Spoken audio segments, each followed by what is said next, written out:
iPhone 17 Pro लेने की सोच रहे हो तो जरा रुक जाओ, क्योंकि 50,000 रुपए तुम एक्स्ट्रा पे कर रहे हो उन फीचर्स के लिए जो तुम कभी यूज ही ना करो। पिछले 1 महीने से मैं इन दोनों ही फोन्स को यूज कर रहा हूँ और दोनों ही फोन से मुझे काफी सारे प्रॉब्लम फेस हुए हैं, खास करके iPhone 17 में, जो मैं तुम्हें आगे दिखाने वाला हूँ। इनके बैटरी ड्रेन टेस्ट में, कैमरा टेस्ट में, हार्डवेयर टेस्ट में कौन सा फोन ज्यादा बेटर परफॉर्म करता है। और मैंने इन दोनों ही फोन से 500 से भी ज्यादा फोटोज क्लिक किए हैं, जिससे तुम्हारा डिसीजन आसान हो जाएगा कौन सा फोन तुम्हारे लिए बेस्ट रहेगा। तो शुरुआत से शुरू करते हैं। सबसे पहले बात करते हैं प्राइसिंग की। आप बताओ, अगर दोनों ही फोन का लुक सेम हो, परफॉर्मेंस भी ऑलमोस्ट सेम हो, तो क्या 50,000 रुपए एक्स्ट्रा देना वर्थ इट है या फिर नहीं? देखो, इंडिया में iPhone 17 81,000 रुपीज का मिलता है और iPhone 17 Pro स्टार्ट होता है 1,28,000 रुपीज से। ऑलमोस्ट 50,000 रुपीज का डिफरेंस है। एंड ऑनेस्टली अब iPhone 17 में भी वो सारे फीचर्स मिलते हैं जो पहले प्रो मॉडल्स में होते थे। तो नेचुरली एक सवाल तो उठता ही है, व्हाई पे मोर? क्या iPhone 17 हमें लेना चाहिए या फिर iPhone 17 Pro? अब ये तो तभी पता लगेगा जब हम इन दोनों ही फोन्स को अलग अलग सिनेरियोज में टेस्ट करेंगे। इससे पहले इन दोनों ही फोन्स की स्पेसिफिकेशन भी जान लेते हैं। अब तुम सोच रहे होंगे इन दोनों ही फोन्स के स्पेसिफिकेशन में क्या ही फर्क होगा। ऑब्वियसली iPhone 17 Pro ज्यादा बेटर होगा,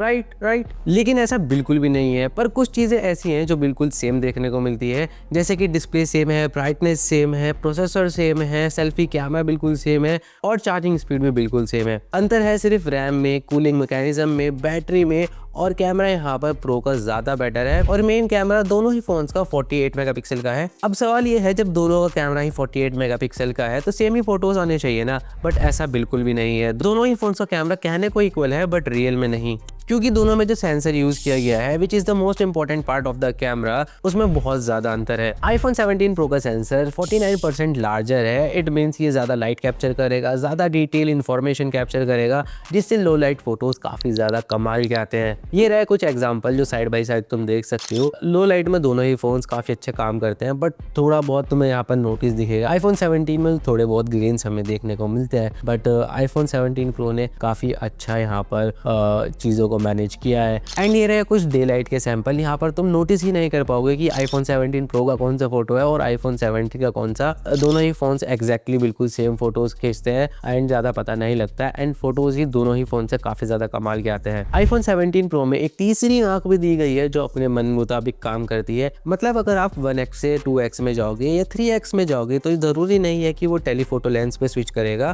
कभी कभार ये अपने मेन लेंस को ही यानी कि 1x को ही क्रॉप सेंसर की तरह यूज कर लेता है। टेलीफोटो लेंस से फोटोज काफी ज्यादा कमाल की आती है, जिसकी कमी तुम्हें iPhone 17 में जरूर से होगी। पर जहां बात आती है iPhone 17 Pro के रॉ फोटोज की, तो भाई इस फोन का कोई तोड़ नहीं है। क्या ही डिटेल्स निकाल कर देता है जिसको तुम बाद में एडिट कर सकते हो। एंड ये रही सैंपल फोटो जो तुम देख सकते हो रॉ फोटो की। एंड इसके अंदर मैंने थोड़ा बहुत कलर ग्रेड किया है एंड डिटेल्स तुम देख सकते हो यहाँ पर क्या ही कमाल की निकाल कर दे रहा है। और इतना ही नहीं, ये रॉ वीडियो भी रिकॉर्ड करता है जिसको आप पोस्ट प्रोसेसिंग में एडिट करके कलर ग्रेड कर सकते हो और क्वालिटी काफ़ी ज़्यादा कमाल की निकल कर आती है।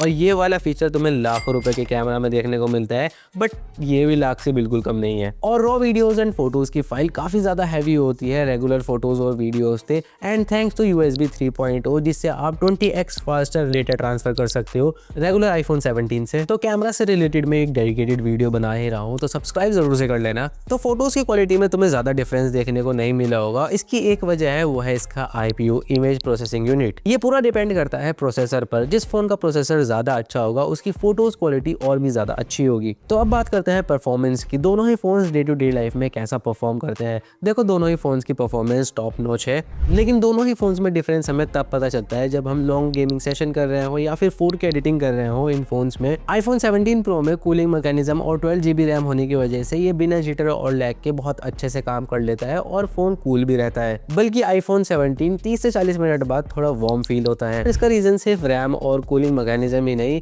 iPhone 17 में हमें इसका प्रोसेसर भी कमजोर देखने को मिलता है, जिसका अंदाजा आप Antutu स्कोर से लगा सकते हो। But normal day to day task में, सोशल मीडिया स्क्रॉलिंग में या फिर यूट्यूब में मूवीज देखने में बिल्कुल ही इन दोनों ही फोन्स में हमें डिफरेंस देखने को नहीं मिलता। एक नॉर्मल यूजर को फील ही नहीं होगा इन दोनों ही फोन्स के डिफरेंस के बारे में। तो कैजुअल गेमिंग, सोशल मीडिया और थोड़े बहुत एंटरटेनमेंट के लिए iPhone 17 परफेक्ट है। बट अगर तुम जेंशन इम्पैक्ट या फिर BGMI अल्ट्रा सेटिंग्स पर खेलते हो तो गो विथ प्रो। लेकिन अगर आप बहुत ज़्यादा गेमिंग करते हो तो एक चीज़ याद रखना है, इसकी बैटरी बहुत जल्दी ख़त्म होती है। बट क्या नॉर्मल यूजेज में इन दोनों ही फ़ोन्स की बैटरी में कुछ फ़र्क है? तो एक शब्द में कहूँ तो नहीं, बिल्कुल भी नहीं। iPhone 17 में हमें 3692 mAh की बैटरी देखने को मिलती है और iPhone 17 Pro में 3988 mAh की बैटरी है। बट आपको रियल लाइफ में बहुत ज़्यादा डिफरेंस देखने को नहीं मिलेगा। अगर आपने मिस्टर हुज द बॉस की बैटरी ड्रेन टेस्ट वाली वीडियो देखी होगी तो एग्जैक्टली मेरे भी कुछ वैसे ही रिजल्ट्स आए हैं। बैटरी दोनों ही फोन्स की एक दिन तक आराम से चल जाती है और चार्जिंग स्पीड भी दोनों ही फोन्स में 40 वॉट्स की हमें देखने को मिलती है, तो कोई टेंशन वाली बात ही नहीं। अच्छा, ऑलमोस्ट मैंने हर चीज़ कवर कर दिया है, बट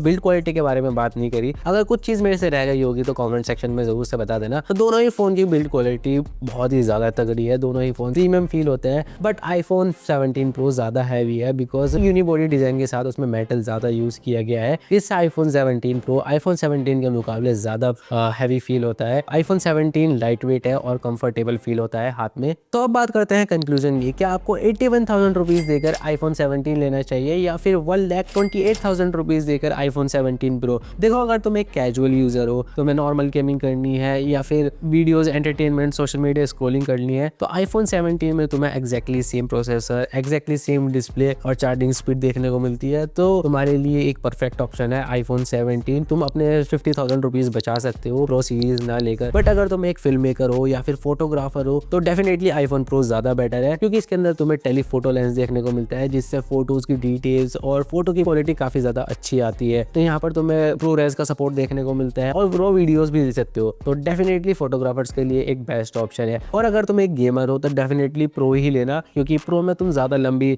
गेमिंग कर सकते हो और तुम्हें यहाँ पर वेपर कूलिंग चेंबर देखने को मिलता है जिससे लॉन्ग आवर्स में तुम्हें ज़्यादा बेटर परफॉर्मेंस देखने को मिलेगी। और अगर तुम एक ऐसे यूज़र हो जिसको एक वैल्यू फॉर मनी स्मार्टफोन चाहिए तो गो फॉर iPhone 17, क्योंकि तुम यहाँ पर अपने 50,000 बचा सकते हो और 90% एक्सपीरियंस तुम्हें iPhone 17 Pro वाला ही देखने को मिलेगा। और अगर मैं रियल रिपोर्ट्स के बारे में बात करूँ जो मुझे रेडिट पर मिली है, इंस्टाग्राम पे मिली है, काफ़ी सारे लोगों को इशू फेस हो रहे हैं iPhone 17 सीरीज़ में कि बैटरी हेल्थ डाउन हो रही है अपडेट करने के बाद। यार वो तो हर साल होता ही है, जब भी iPhone अपना अपडेट निकालता है काफ़ी सारे लोगों को हीटिंग इशू फेस हो रहा है iPhone 17 सीरीज़ के अंदर, जो अपडेट के साथ फिक्स हो जाएगा। और इसका बैक थोड़ा फ्रेजाइल है, कहीं पर इमेजेस आ रही थी कि आज का iPhone 17 Pro सीरीज का कलर चेंज हो रहा है। ऐसा बिल्कुल भी नहीं है, वो एक फेक न्यूज़ थी। अगर मैं फाइनल कंक्लूजन की बात करूँ तो अगर तुम्हें एक best value for money smartphone चाहिए तो गो फॉर iPhone 17, क्योंकि तुम्हें वहाँ पे 90% एक्सपीरियंस बिल्कुल सेम देखने को मिलता है। अगर तुम एक प्रोफेशनल यूज़र हो तो तुम्हें डेफिनेटली प्रो सीरीज ही लेनी चाहिए।